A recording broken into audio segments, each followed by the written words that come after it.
my opinion, we're living in a moment that even now we may be underreacting to the challenge in front of this country. That there's a lot of talk about this presidency, about this White House, about the kind of horror show emanating from Washington, and not nearly enough talk about the conditions that make a presidency like that even possible. I believe that only happens when people sense that the economy and our democracy are so broken that they don't know what to do. And where I come from, in the industrial Midwest, a lot of people responded to that, not because they were under any illusion that he was a good guy, but out of a desire to send a message to burn the house down. And now the house is on fire. And so it's going to be critically important, even though this president is deservedly unpopular, it is going to be critically important for us to have the right strategy, or he could win again. And that is why we have got to organize around our values.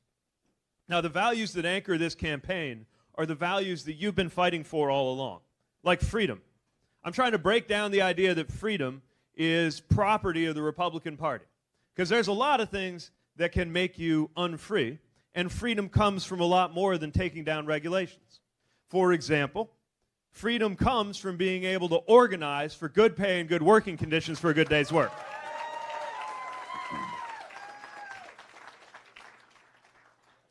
We're talking a lot about security in this campaign, not just because it's something I care about as somebody who served in uniform, but because I think we're forgetting what 21st century security looks like. That security has to include things like election security. That security has to include security in the face of a rising tide of violent white nationalism that is threatening lives here and around the world. That climate disruption is a security issue in our time. But SEIU's been there all along, because we also know that economic security is part of what it means to live a secure and good life in this nation. You don't enjoy security if you're working full-time and you don't have full-time income, or worse, you are not even called a worker. Far as I see it, if you're working, that makes you a worker.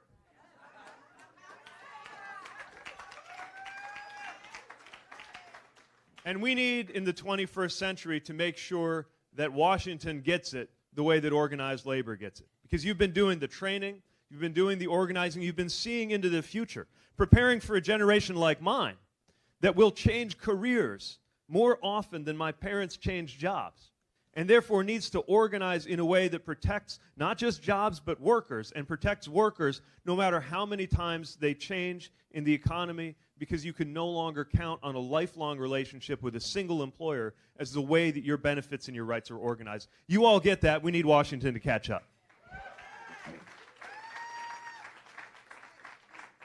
Last but not least, I want to talk about democracy. It's the third value that we are focusing on this campaign, because we can't take our democracy for granted, especially when some people have decided as a matter of political strategy that they're going to make it harder to register to vote and harder for eligible voters to exercise their right. We cannot allow that to happen, and I know that you won't. But democracy also happens within the workplace if and only if there is organized labor. That's what you're doing. You're not just fighting for the right kind of conditions. You are building democracy. That's what I see. I saw the solidarity that comes with that kind of democracy. Just a couple weeks ago, we were in LA fighting for Measure EE. And what I saw was SEIU standing shoulder to shoulder with teachers, with carpenters, knowing that we all do better when we all do better, and we've got to get those resources into those schools. That's my idea of 21st century democracy.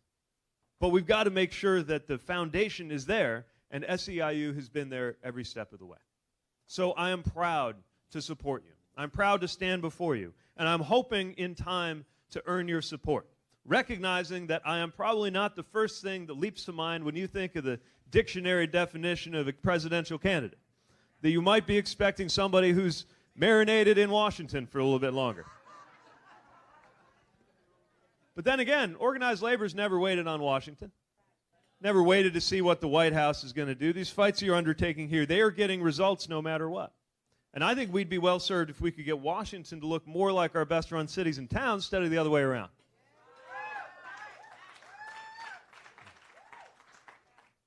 I believe we need voices from communities that this president thinks he speaks for. I come from a city with a 25% poverty rate. We are celebrating the fact that our per capita personal income just went over $20,000. We lost our auto factories, and so they started telling us that the best way to make America great again was to go into the past. But I want to share the story of so many communities like mine that are living proof that there is no honest politics that revolves around the word again. And I know that just like communities like mine in the industrial Midwest, there are communities like that in California too. Those communities need to be heard. And the last thing that makes me a little unlikely is the fact that I don't have quite as much gray hair as you might expect on somebody stepping up and running for president. But I'm here to make the case for a new generation of American leadership.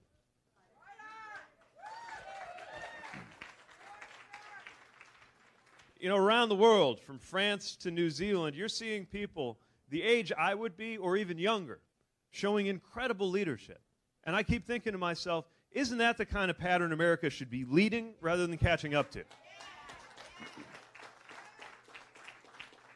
So you're going to see us on the trail. You're going to see us in Fresno in a couple days doing a town hall. And I'm looking forward to working with you, finding ways to support you, and of course finding ways to earn your support. The last thing I just want to say is that part of why I'm running, and I know this can feel like a bleak time, a dark time, a challenging time, but running for office is an act of hope.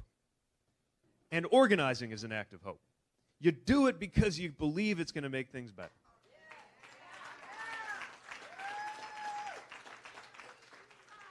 I'm doing what I'm doing because I believe you can take the pulleys and levers of government and work them, or if necessary, redesign them to work for all of us.